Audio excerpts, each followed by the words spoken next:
is John Ohaga, and I'm here for this interview.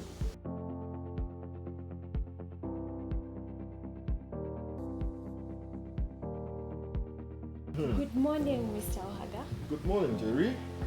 Mr. Ohaga, kindly tell us about yourself. We'd like to know who really Mr. Ohaga is. Wow, that's a really difficult question. But I practice law, as you know, now. I'm managing partner of TripleOK Law. In addition, I do a lot of other things. I am married, 3 children, 2 daughters, 1 son, 1 wife. In a nutshell, that's who I am. And I love the practice of law. I love the practice of law. I love giving back. I love articulating clients' cases, understanding.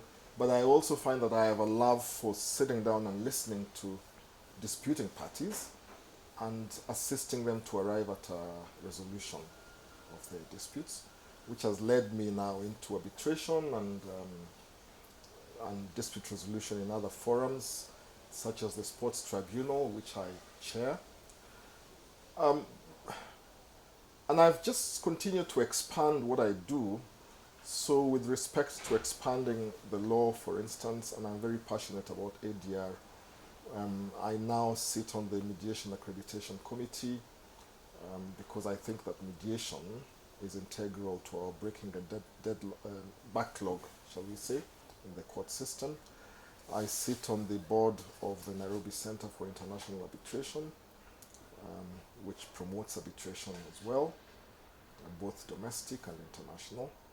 And I've recently been appointed as national chairman for the steering committee on the alternative dispute resolution program, so to speak. So that's a whole mishmash of what I do, but I love every bit of it. Okay, that's a very good introduction about yourself. Kindly tell us how your legal journey has been. This is to start from when you decided that you actually want to study law to now a managing partner at TripleOK. Kindly tell us what has it been like? Okay, so I had the privilege of going to Alliance High School, and like every parent back then, my parents thought that I would study the sciences. I had an interesting background in the sense that for some reason I used to be the one who would assist my siblings to remove their teeth. So they thought, oh, he's going to be a dentist. But when I got to my O levels, I found that I had a love for debating, I had a love for writing and reading, articulating issues, and whereas I had a balance in terms of my academic ability on both sides, I was more attracted to this side, to being able to articulate things. And I remember that it caused a crisis for my parents, because when I made the decision that what I wanted to study was a different path from what would take me into being a dentist, I was actually summoned home to have a conference to discuss this. And eventually I persuaded them that this is what I wanted to do. I then finished with my A levels, joined the University of Nairobi, graduated School of Law. I was fortunate to be selected as a pupil to one of the largest law firms, Hamilton, Harrison and Matthews. And when I finished my pupillage, I then was taken on as those days we were called legal assistants. I was taken on as a legal assistant. I stayed on at Hamilton for 2 or 3 years, but I very quickly began to feel that I wasn't growing as fast as I wanted to, because within the structure of the firm, being the juniorest lawyer, I was doing relatively simple, mundane tasks. And so I thought that the solution lay in a different area. One very interesting thing is, because I felt that I wasn't getting challenged enough, I actually did apply to Procter & Gamble, because Procter & Gamble advertised for management trainees. And I was invited to interviews at Procter & Gamble. And at the very last interview, I was shortlisted to the very last interview. The interviewer really asked me, why would you want to leave the law and come into a fast-moving goods environment? And I think I gave an answer that didn't quite satisfy him, that I was committed to moving from the law to this other environment. So he said to me, listen, I'm going to say this, you go and get an MBA. If you get an MBA and come back, we will take you on without any further interview. I had no appetite for going off to do an MBA. So I moved to a smaller law firm and then eventually set up my own firm with Tom Onyango, who is my partner now. It was called Onyango, Ohaga and Company. But I still felt through that time that I needed to grow the farm, to be bigger. Having come through a big farm, I had a big farm mentality. And I was continually telling my partner that we need to find other partners. And so one day I had a conversation with James Ochieng-Oduor, and I said, why don't we merge? Why don't we get together? To my surprise, he agreed immediately. And so we began that journey towards merging. We created the farm called Ochieng, Onyango, Kibet, and Ohaga. But I've always pushed the boundaries. And as soon as the Limited Liability Partnerships Act was enacted, I saw the opportunity for us to move from being the structure of a partnership to a limited liability partnership, which is where the global movement was towards. And we incorporated as a limited liability partnership as TripleOK law. And we were actually the first firm to incorporate as a limited liability partnership. It caused some waves within the legal fraternity, I'm aware. But we pushed on, which then forced the Law Society to form an ad hoc committee to discuss the place of limited liability partnerships within the framework of law firms. And Nzamba Kitonga chaired that task force, and I was on the task force. And it came to the acceptance that this was an inevitable movement, and what needed to be done was to create a legal framework to allow limited liability partnerships. And so now here we are. As I said, I'm managing partner of the firm. We have grown the firm from 4 partners and perhaps 5 assistants when we started, or 5 associates, to now where we have 12 partners and another 25 associates. So we're about 38 lawyers and about 80 or 85 staff in total. My vision is to have a 100 lawyer firm. That's what I keep telling the firm. And I'm I have a firm belief that you must articulate your vision, because then that's the road towards realizing what you want to achieve. So that, I hope, answers your question. It's a remarkable experience, and yeah. So, Mr. Ohaga, as you mentioned, you are the chairperson of the Sports Tribunal. Tell us what exactly happens at the Sports Tribunal and whether there are young lawyers who practice in the tribunal. Yes, the Sports Tribunal has given me an opportunity not only to explore that side of me that has a passion for sports, because I grew up playing sports. Sports was an integral part of my life. But also that side of me that likes to have the opportunity to determine and decide things, disputes, and so on. And so the Sports Tribunal offers me that. What I have found in my journey as chairman of the Sports Tribunal is, number one, that sports law was not very well developed in Kenya. And the existence of the Sports Tribunal has actually ignited a great interest in sports law, first and foremost. But secondly, with respect to your specific question about young people and giving them opportunities, the Sports Tribunal, in fact, has given young lawyers opportunities because what we have done at the tribunal is to set up a pro bono list of lawyers, because I have recognized that a lot of the people who come before the tribunal with sporting disputes, number one, may have little knowledge about legal processes, limited ability to articulate their cases and their positions, and of course inadequate funding to actually go out and engage a lawyer. So we have invited and encouraged people who appear before us to list on our pro bono list.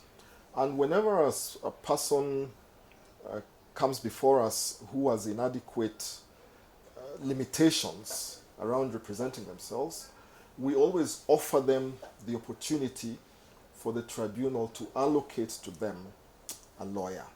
And then we will go to our list, pick out an appropriate lawyer, and link them together. And so what that has done is to grow an interest in sports law. And by this I mean both sports law, and because we also have responsibility for doping cases in the doping arena as well. And so lawyers then learn what that entails, because then they have ready clients, and we're able to assist our users to have access to the tribunal through lawyers who can then appear and articulate their cases. And a lot of those are young lawyers, and we really are grateful to them for offering their time. That's interesting, Mr. Ohaga. Mr. Ohaga, 2010, 2016, and 2017 were remarkable years in your life, in that you are the winner of the International Law Office Client Choice Awards category of litigation. Tell us how that impacted you. How did you feel? Yeah, it was an interesting time. When I was first approached, and you come into your office every day, you do your work to the best of your ability, you go to court, you argue your cases, and you are continually polishing your skills. But there had really until that time been no forum to recognize what you were doing. Your only validation was the fact that I won this case yesterday, or this client is instructing me on a new case. So when I first got contacted by the International Law Office and told you've been nominated, and this is all incidentally client feedback. They contact clients and they ask clients to nominate. And I was told you've been nominated. And I said, oh, okay, that's good. And I really thought nothing more of it, because I wasn't used to being validated. A little later down the road, they came back to me and they said, you are the winner in the litigation category for Kenya. And obviously, it was very exciting, and it was to get validated. But what was more validating was part of what they do is they then send you the quotes that they've received from your various clients about you. And that blew me away, because when clients say things about you, which express how they think and feel about your work and your ethos and your values, then that is really, really a validation. And then I was fortunate to be nominated again and to win it again. And the first time, incidentally, because they have a forum, a prize-giving forum in London, I actually went to London to receive my award and to meet other winners from other jurisdictions. And that was a really exciting event, a big, glitzy dinner. And I was really proud to be able to attend that. And I was the only participant from Africa, actually, in the first award ceremony. And then I won it 2 other times. And you know, winning it 2 other times just means that the first time was not a fluke. It wasn't just that they had to settle for somebody. It means that your validation continues. It means that the quality of work that you continue to do is recognized, that you're consistent, and that you are continually valued. So I was really, really proud about that. That must have been very exciting, Mr. Ohaga. Recently also, as you earlier mentioned, you also appointed chairperson of the National Steering Committee to formulate the ADR policy. How is that? Sometimes I feel overwhelmed about my journey, because you'd never set off on a journey looking to be appointed to this or that. I didn't look for it. Obviously, somebody saw the work that I do out of passion in the alternative dispute resolution space. And I have to say, I have made a great personal investment in alternative dispute resolution, by which I mean that I attend conferences at which we're talking about alternative dispute resolution, and not just locally. I've been to the Bahamas to talk about alternative dispute resolution on my own account. I've been to Jamaica, I've been to Sydney, Australia, I've been to London, I've been to the US, and all those are, you are paying for them. You're paying for your hotel, you're paying for your airfare. So I've done that because I have a desire to learn what are other people doing, why are they doing it, and how can we do it? How can we improve our systems, our processes? How can we improve the delivery of justice to our people?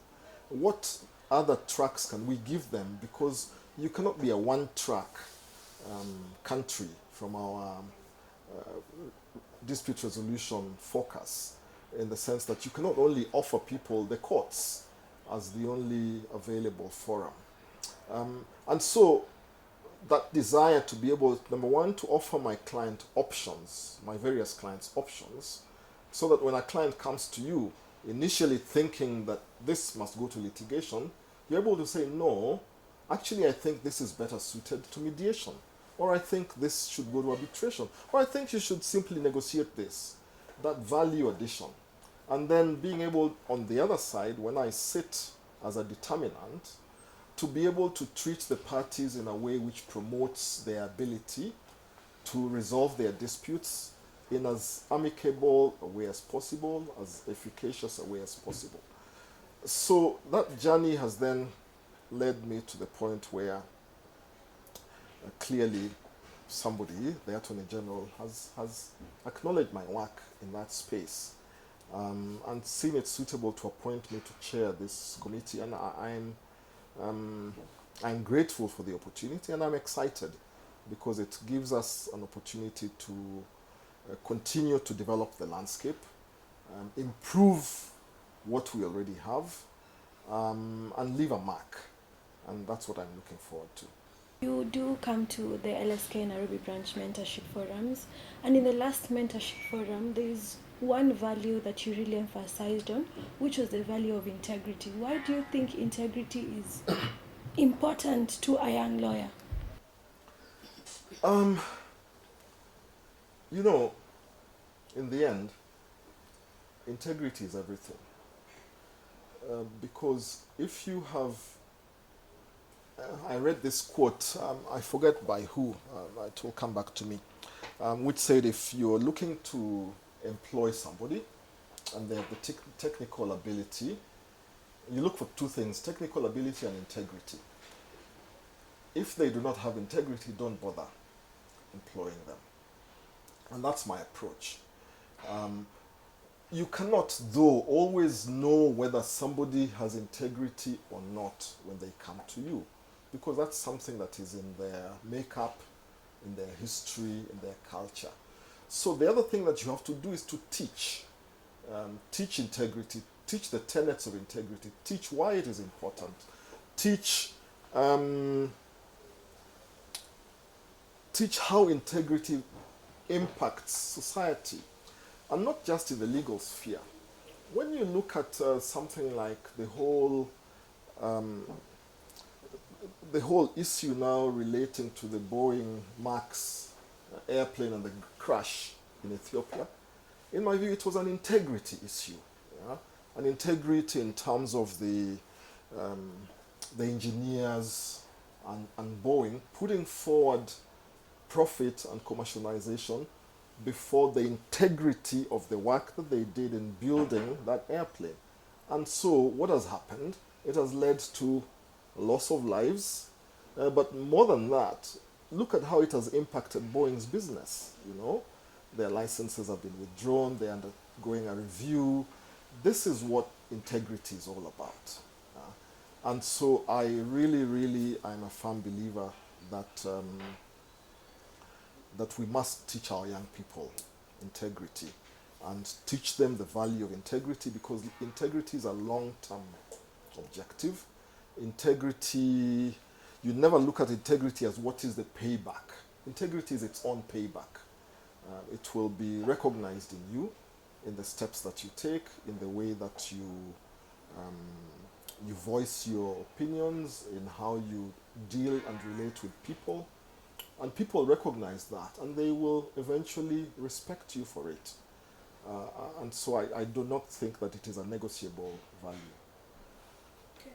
Kindly tell us now about the challenges that you have faced in this profession since you started as an advocate. Yes. It has not been all rosy. Certainly, like every practitioner practicing their craft, I faced challenges. Challenges with the structure of our judicial system, the bottlenecks that you experience, challenges with the view of our judicial system that we used to have.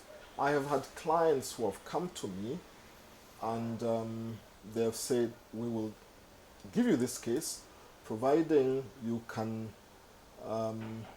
reach the judge, you know. And I've lost the opportunity to argue the case because I've said, I'm sorry, that's not something I can do, and therefore not been able to argue that case.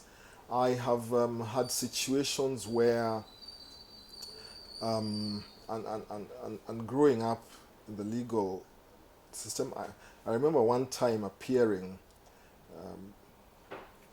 before a judge who was since long retired with a much older lawyer. And this was very interesting. The judge was of Asian extraction. My opponent was also Asian. And back then, most court business was conducted in chambers.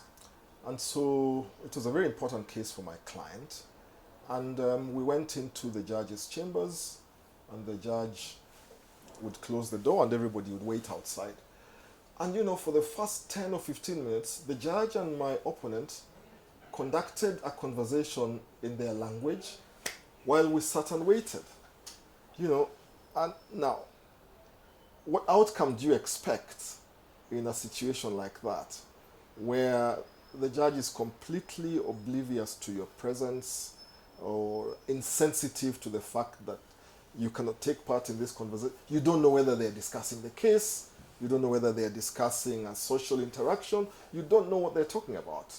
And I sat there with the court clerk, just looking at each other. Eventually, the judge said, okay, well, now, So what is this matter about? And turned back to the case. Well, I lost that case. And those are challenges which are in the past with our judicial system. Delayed judgments, continually having to explain to clients why the judgment is not ready, or why you cannot get a date in court, or why the matter was adjourned. I remember one case that I did maybe 10 years ago now. And I was acting for a bank, and the bank had been sued by a cooperative society which was challenging the bank's exercise of its power of sale. And because the property was in Machakos, the court was filed in the Machakos High Court. So we started off with the judge in Machakos, and he had a bit of the matter. The judge was then transferred to Nairobi.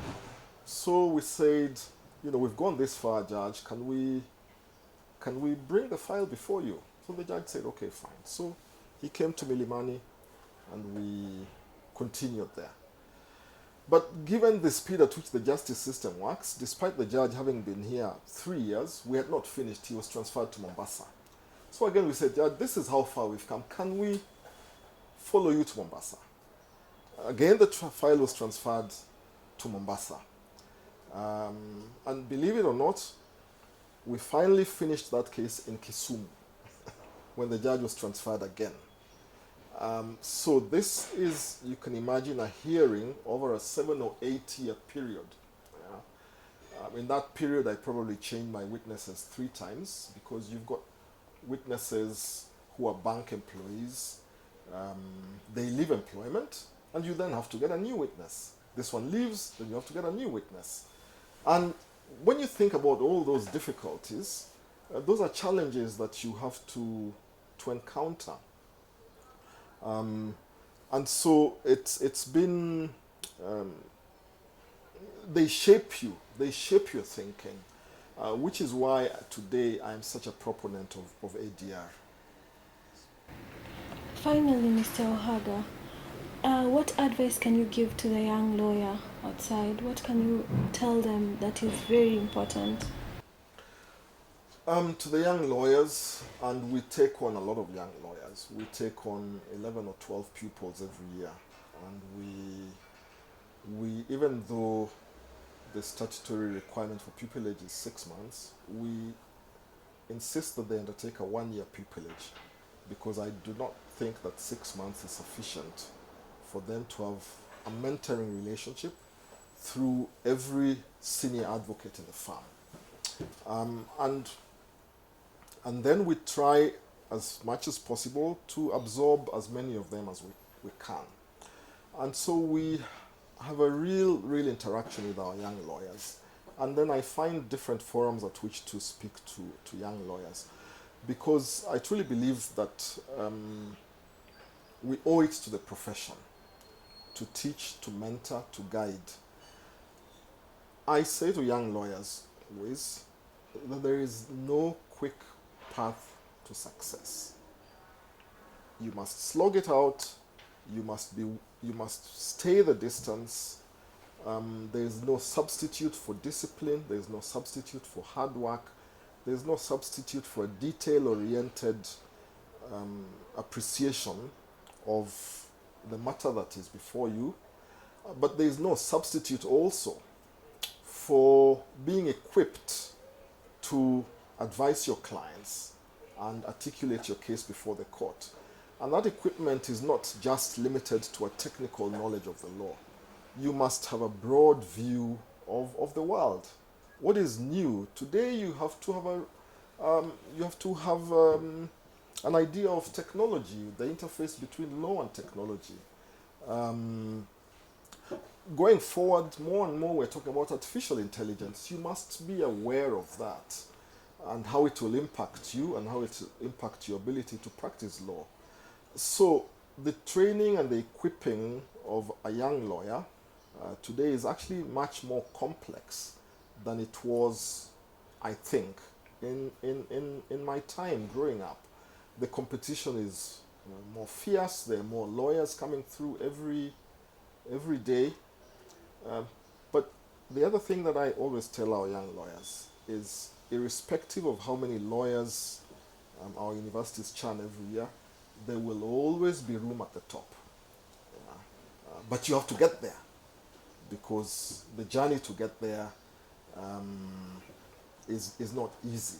The reality with any journey is that some people will fall off. They will not be able to last the course for various reasons. Maybe they have insufficient commitment, maybe they are not properly equipped or have not properly equipped themselves. So equip yourself for the journey, recognizing that it will be long, there will be challenges, but when you get to the top, there's fresh air, and you can then really express yourself. Thank you, Mr. Ohaga, for your words of insights today.